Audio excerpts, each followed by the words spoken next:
tokutani lisusu na cadre ya émission na bino bolingaka mingi na PSB télévision mbote bana Paris mbote bana Londres mbote bana ya États-Unis bozali na Belgique partout ici ka bozali kolanda biso topesi bino mbote tozali na esengo mingi ya kokuta na bino lisusu na cadre ya ba découverte ya ville province ya Kinshasa bino bandeko ya diaspora bino bandeko oyo bokenda libanda ya mboka mwakala botika Kinshasa boyebaka te Kinshasa ekoma ndenge nini bakartier na bino bacommune etika bouta ekoma ndenge nini Kinshasa ezobonga te makambo ezolekela ndenge nini alors nyonso wana ezali bamasolo tobetaka awa na PSB télévision ezali badécouverte oyo tosalelaka bino lelo tolobi bino na commune ya Matete.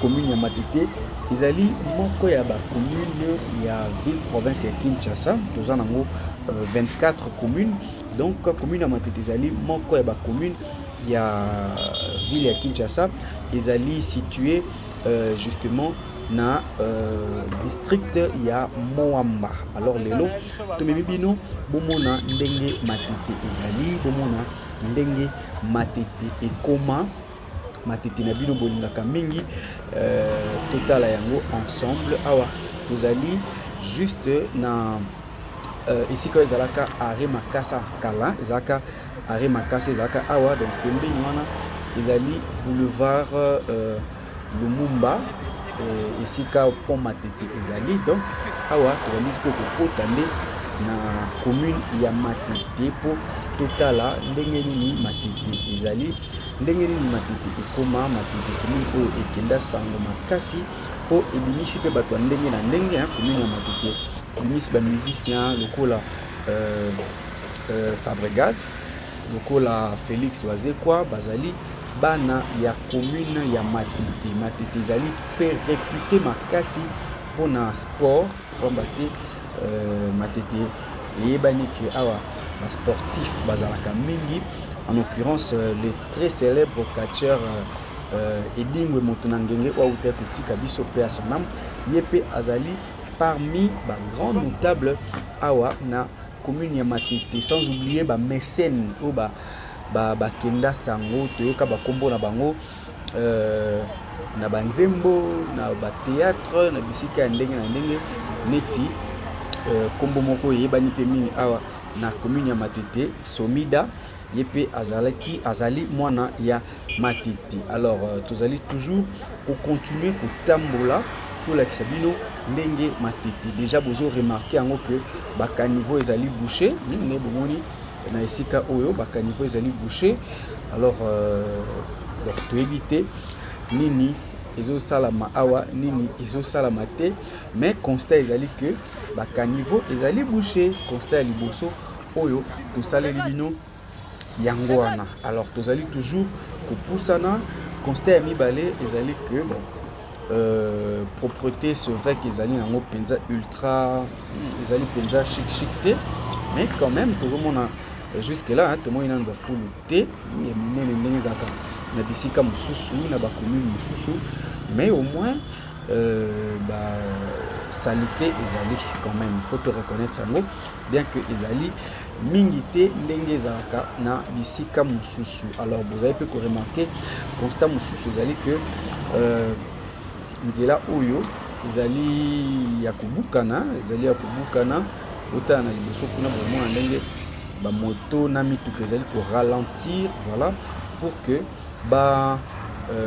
baleka na mabulu oyo ezali awa botala makadam ndenge ezali en tout cas ezali délabré na ndenge ya kosakana te voilà na kote oyo tomoni bandeko na biso bawewa bana moto bazali kobongisa bazali na epa mécanicien voilà bazali kobongisa. Alors kote oyo tomoni quand même que makambo ezali mwa bien neti nde bomoni bakaniveau minene oyo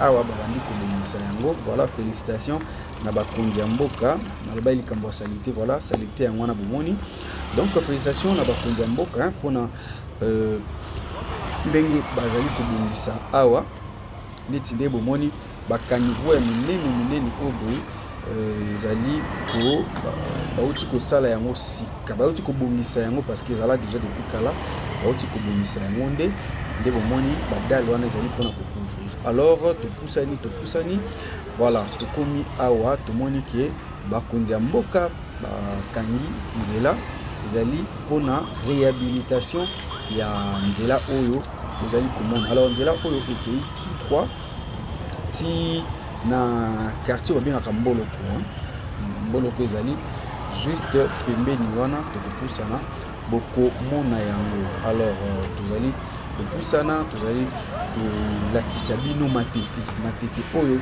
ekenda sango matete oyo euti kosala buzz surtout na baréseaux sociaux notamment na danse ya mokomboso ndenge bomonaki na bilili ya bana matete balinga lokumu bana matete balinga kosepela bana matete balinga ambiance yango wana bomonaki mitolekaki na danse ya sika oyo bazobenga mokomboso nde bomonaki Kinshasa mobimba bayaki kokutana awa na matete na date ya le 2 janvier pour que babina mokomboso ensemble. Et puis particularité moko tomonaka na commune ya matete ezali que bana matete bafetaka nouvel an na bango le 1er janvier bafetaka yango toujours le 2 janvier. Bon, personnellement nayebi te raison exacte ezalaka nini mais soki nakoki ko réfléchir moi moke ekoki kozala parce que mingi bana matete bazalaka na misala to bakendaka koteka na date ya le 1er janvier parce que il faut koyeba ke wenze ya matete ezali parmi ba marché urbain ya minene awa na ville ya Kinshasa. Donc ekoki kozala probablement parce que mingi bazalaka na koteka misusu bazalaka na ba salon de coiffure bazo sala misala ndenge na ndenge yango wana pe makande le jour d'après donc le 2 janvier nde bana matete bafitaka yango wana bolandaki na bilili ndenge babinaki mokomboso en tout cas izalaki ya kuinda makasi. Alors nzela yango bozali komona en tout cas félicitations coup de chapeau na bakonzi mboka ndenge bazwi likanisi ya malamu ya kobongisa bakaniveau oyo parce que ezali moko ya ba moyen oyo ekosala que lutter contre phénomène oyo ya ba inondation tozali komona na Kinshasa. Donc ndenge boyebi soki mbula ebeti Kinshasa moto atambolaka lisusu te pamba te nzela ekoma mabe pamba te ba mai ekoma kovanda kostagner ba mai ekoma kokotela bato na bandako nyonso wana ezali kobebisa image ya ville na biso ya Kinshasa oyo tolingaka mingi. En tout cas coup de chapeau na bakonzi mboka ndenge ba penser ko élargir ko agrandir bakaniveau oyo mpona ko permettre que mai elekanaka malamu na ba moment ya bambula. Alors tozali ko continuer na mpanzi tomoni ndeko na biso ya wewa Maniema mwana moto ye wana a négocier na client na ye bon bayokani te wana makambo na bango biso tozali toujours ko continuer kotambola. Alors matete yango yo matete comme un grand chantier nde vous avez komona awa matete yango yo voilà mpanzi bomoni bana bazali kosakana na ba vélo c'est beau à voir en tout cas. Tozali toujours pour continuer kotambola tozali toujours pour continuer. Alors na oetali carte postale ya commune ya matete ko boyeba ke commune ya matete nde na lobaki ezali situé na district ya Moamba. Commune ya matete ezali na ba quartier ebele notamment Balunu ezali moko ya ba quartier, notamment Mandina ezali moko ba quartier, notamment Mongo pe ba quartier misusu oyo boyebi. Alors commune ya matete ezali moko ya ba commune oyo ezali commune urbaine oyo ba belge batongaka yango soki botali bomona ke ba architecture ya bandako ezali mingi mingi ekokana. Donc beaucoup remarquer yango peut-être ndenge bozali ko avancer, hormis peut-être bandako etongami sima po ba bisika mususu babuka bandako ba belge wana po batonga bandako mususu ezali plus moderne neti immeuble au bomoni tout à l'heure na gauche awa euti kotonga masika ezali hôtel moi totanga kombo nango ezali ti. Alors awa tokomi na coin ya Mandina esika oyo bomoni, donc na gauche soki okoti direction oyo ezali quartier Mandina, direction oyo yango ekenda boye tout droit na Wenze, ekenda ti na Wenze ya Matete. Alors biso vous allez toujours continuer kotambola pour que tolakisa bino ndenge nini commune ya Matete ekoma. Alors constat musu tosali bomoni ba mituka ezali ebele, mituka ezali ebele na mipandi, donc certainement vu que nzela ezana no exploiter te na moment oyo pour na ba chantier, donc yango wana bandeko ba préférer ba garer mituka na bango wana au lieu que batia yango na ba parking bana Matete bango yo bandeko na biso ba Matetwa.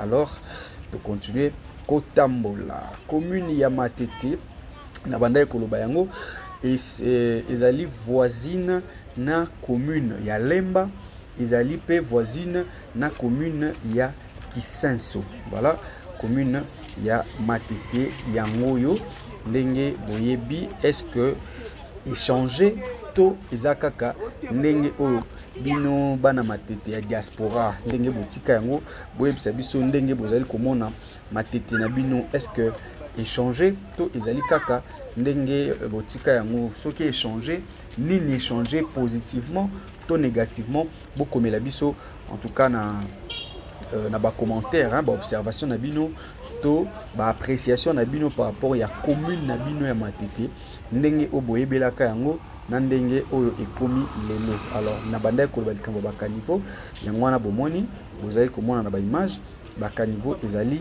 bouché côté oyo, ba caniveau ezali bouché, donc certainement ndenge bakonzi bazwaki likanisi ya kosala ba caniveau minene wana tobinga ba collecteur, donc nanu ebandi ko fonctionner te.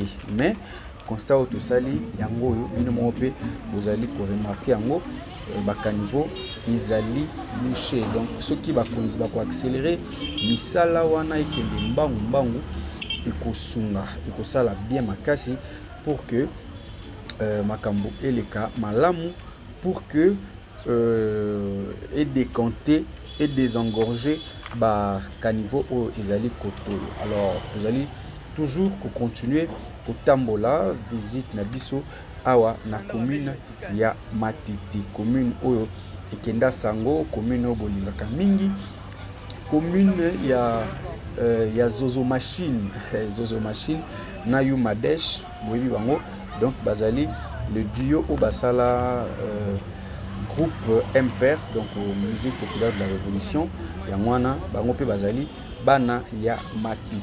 Biso wana topusani vous remarquez pena biso ba mituka oyo yaka ko livrer masanga bolekaki moko kuna tututi susu koto, donc bana Matete bazali pe réputé na domaine ambiance, bazali pe réputé que balingaka ambiance mingi pe basalaka ambiance mingi. Alors awa tokomi na arrêt oyo babengaka Ngilima. Voilà, Ngilima ezali quartier ezali juste en face, donc ici quand vous omona kuna yango wana nde quartier babengaka Ngilima. Alors awa tozali na croisement ya banzela mibale, donc à partir ya awa soki okei na gauche ndenge caméra na biso eza kolakisa, soki okei na gauche boye okende na station ya Tomba, okende na Wenza Tomba, okende na Wenze ya Matete pe okende na Kisenso, donc na direction wana. Soki siko ozongi na droite nzela oyo biso tozali kokende nzela oyo ememi na école de Bambino, ememi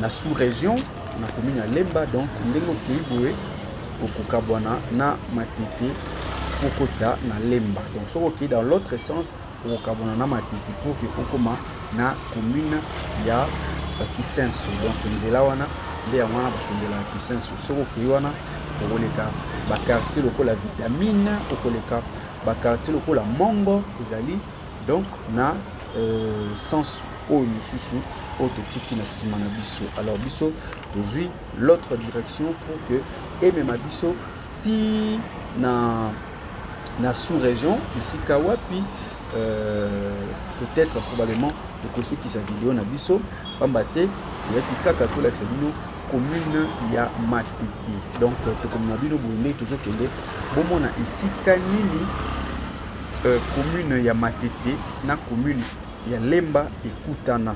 Donc ekutana na direction oyo, ekutana pe na direction mosusu oyo totiki nsima na biso pamba te soki okei okomi na statut ya Koko Matete juste pembeni ya Wenze. Donc à partir ya wana soki ozwi na droite na yo okomona nzela oyo babengaka Kiyimbi. Nzela wana pe soki okei tout droit ti na pont ya Kiyimbi okomona esika wapi commune ya Matete esuka pe etika espace pour commune ya Lemba et Banda. Donc ezali bongo. Alors il faut koyeba que na commune ya Matete bazali pe na parquet. Oui, parquet ezalaka moko ya ba parquet ya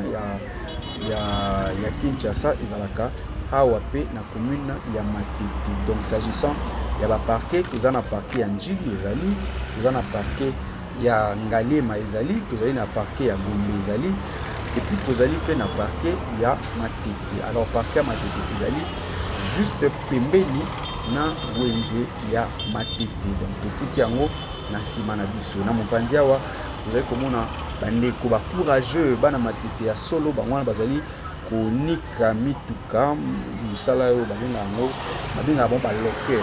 Donc baloker po basalaka lock ndenge bango babengaka yango basokolaka mituka. Alors awa ezalaka nde boye. Donc soki oye kodepose motuka na yo quelque part ovandi esika moko ozomela mwa eloko ya malili bandeko oyo siko bayaka abongiseli yo apomboli na kati ya motuka aniki bapneu abongiseli yo vraiment pour que ntango okoreprendre volant na yo ozala plus confortable et ozala débarrassé na toutes sortes ya basalite. Voilà commune ya Matete yango oyo Matete oyo bolingaka mingi. Tozali toujours continuer kotambola tolakisa bino ndenge Matete ezali ndenge makambo elekelaka awa. Alors esika oyo tokomi précisément babengaka yango les Bambino ezali moko ya baare oyo eyebani mingi. Are les Bambino ezali école moko ezali quelque part pembeni awa. Donc nde epesa kombo na are oyo les Bambino. Donc biso tozali continuer kokende tout droit pour que tokoma na sous-région, tokoma na sous-région pour botala bino moko bomona. Alors Matete yango oyo Matete yango oyo bandeko boyebisa biso après Matete commune nini susu bolingi bomona, esika nini bolingi bomona, référence nini bolingi bomona, bolingi tolakisa bino Kinshasa na esika nini pour que bino bato bomona côté na bino kala probablement pe les toujours les kabotan mosusu to l'équipe au sol pont na bino. Alors au vous avez komona ezali biloko ba abandonner yango te, mais ezali biloko bazali koteka babengaka yango Koweït. Koweït ezali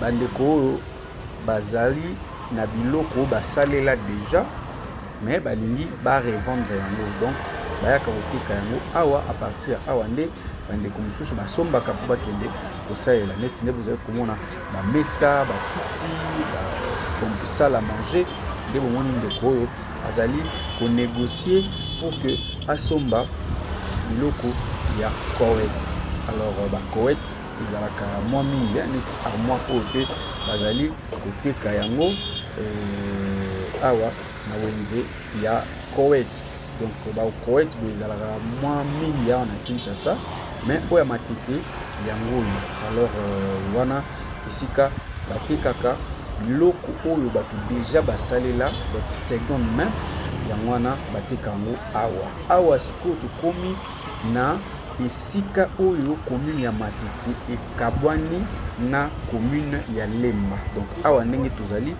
tozomata likolo ya pont bomona yango pont oyo nde esukisi commune ya Matete. Donc commune ya Matete esuki awa pont yango oyo mai oyo euta mosika euta na kote oyo babengaka Munguludiaka ezalaka na commune ya Lemba pembeni ya rond-point Ngaba. Donc mai yango rivière wana nde ya bo source nango ezalaka kuna.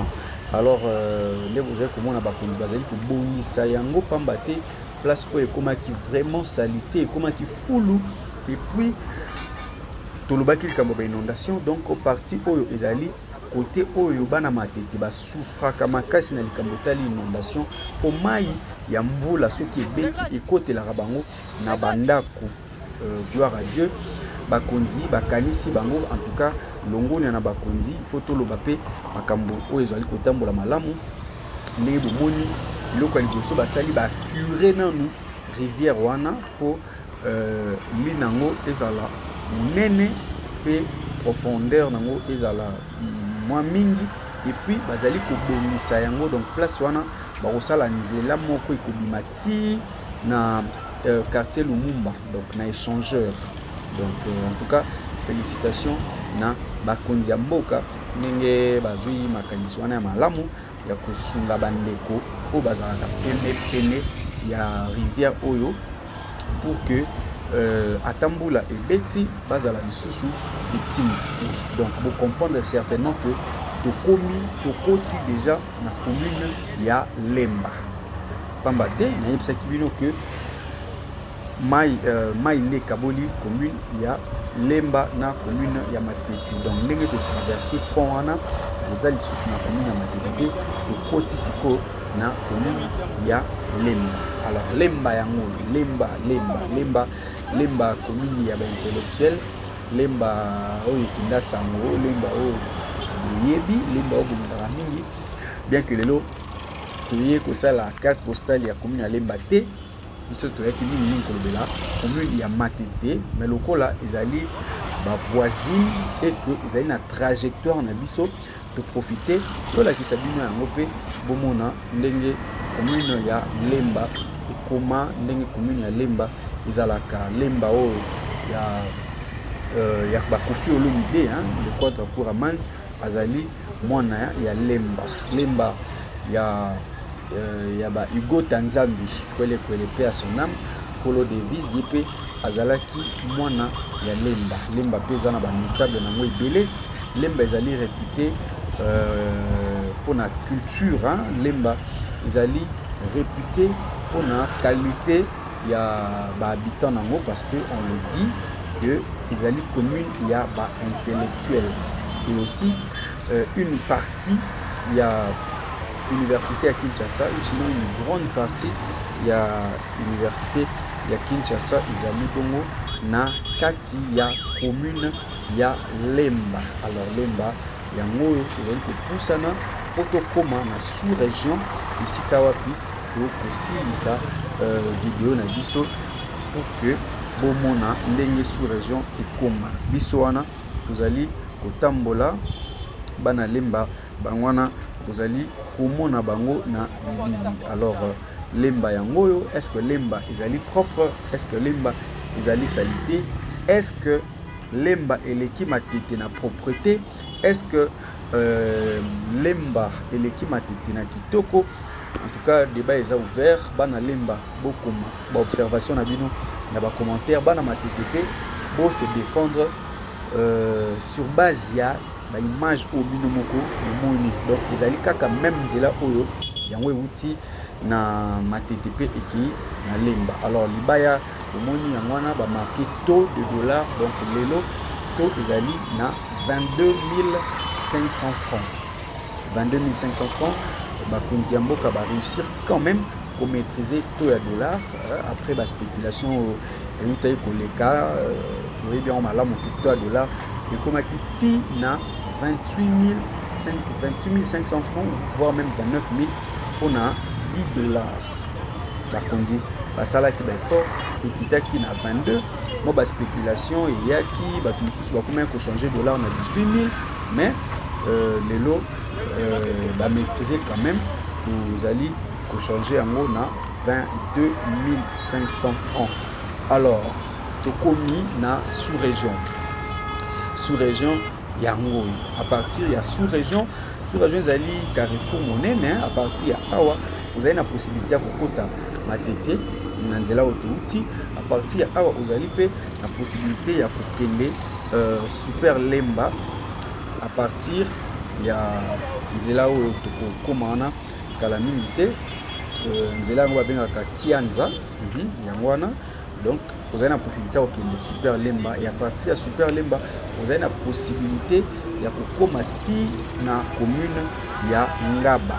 Alors vous allez comme on a vous allez toujours tambola, vous allez toujours continuer mais pour kata vidéo na biso awa malheureusement tokozongela bino na mikolo ezali koya na ba détail mosusu pe na ba commune mosusu ya ville ya Kinshasa bokomela biso kaka esika oboye ke tokoya wana oke tolakisa bino surtout mingi bandeko ya diaspora tolakisa bino commune na bino tolakisa bino quartier na bino tolakisa bino ba avenue ndenge nini ekoma. Alors mpona lelo tosuki awa donc nzela oyo nayebisaki bino ke ememaka na Super Lemba yango awa mokolo mosusu pe tokoya tokota ti tokende na super pourquoi pas tokende na Lemba terminus ou bien tokende na Lemba échangeur wana ezali ba Carrefour